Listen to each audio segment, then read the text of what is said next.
Devil's Roulette arrive sur Quest et vous allez voir que c'est pas un jeu VR comme les autres. Je suis Anthony de la chaîne Le Grand Vizir du Métaverse, la première chaîne Tech VR de France en partant de la fin.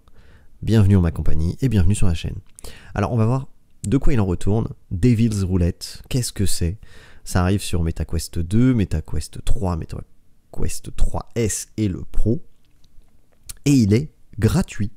Oui, vous avez bien entendu, c'est un jeu gratuit pour une durée limitée. Donc allez-y, ne perdez pas de temps parce que ça ne va pas durer. Je vous montre tout de suite ce à quoi ça ressemble, histoire de vous mettre un petit peu dans l'ambiance. Vous allez voir, c'est un petit peu macabre, c'est un peu particulier, mais ça a au moins le mérite d'avoir une direction artistique assez forte. Alors, ce party game est en réalité virtuelle. Il vous plonge dans une atmosphère tendue où chaque tour peut être le tour de jeu qui peut être le dernier. Inspiré de la roulette russe, très clairement, le concept volontairement absurde, mais le gameplay s'appuie sur des mécaniques claires et une mise en scène efficace. C'est un jeu de hasard qui se joue à 4 joueurs. Vous pouvez jouer en local ou en ligne, évidemment. Vous vous retrouvez autour d'une table et vous devez appuyer à tour de rôle sur la détente d'un revolver. C'est la roulette russe. Hein. Qu'est-ce que vous voulez que je vous dise de plus? Le concept est particulièrement drôle. Je pense que ça peut donner vraiment des soirées à mourir de rire.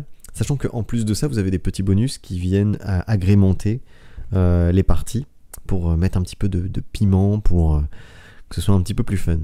Le jeu introduit du coup des gadgets spéciaux distribués à chaque manche, comme par exemple une boisson énergisante qui permet d'esquiver une balle, un taser modifié qui permet de désarmer temporairement un adversaire, et d'autres objets qui ajoutent du chaos et modifient l'ordre du jeu, ou l'ordre de passage des joueurs en fait.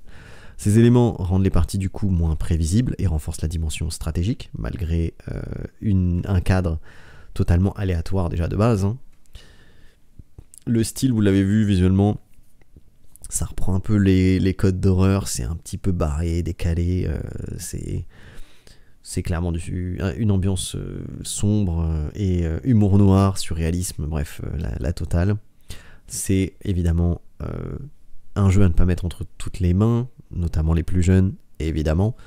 Devil's Roulette s'inscrit du coup dans la lignée des mini-jeux multijoueurs légers et provocateurs. Son ambiance absurde et ses mécaniques simples le rendent accessible, à condition d'être à l'aise avec son humour noir. Et son thème très sensible. Proposé gratuitement pour une durée limitée, il peut séduire les amateurs de jeux décalés entre amis. Voilà. N'hésitez pas à foncer. Je pense qu'il a l'air très très fun. En tout cas, moi c'était Anthony de Le Grand Vizir, de la chaîne Le Grand Vizir du Métaverse. On se retrouve demain pour la prochaine news à 16h. Merci à tous ceux qui me soutiennent financièrement, qui me soutiennent sur Twitch, qui s'abonnent pour voir plus d'actu en ma compagnie sur la réalité virtuelle, qui like cette vidéo pour booster le référencement et l'algorithme, qui partage et la totale. Bref, merci pour le soutien sous quelque forme que ce soit. Sans vous, la chaîne n'existerait pas et pourrait pas continuer d'exister. Bref, beaucoup de blabla. J'arrête là. On se donne rendez-vous demain, 16h. Ciao.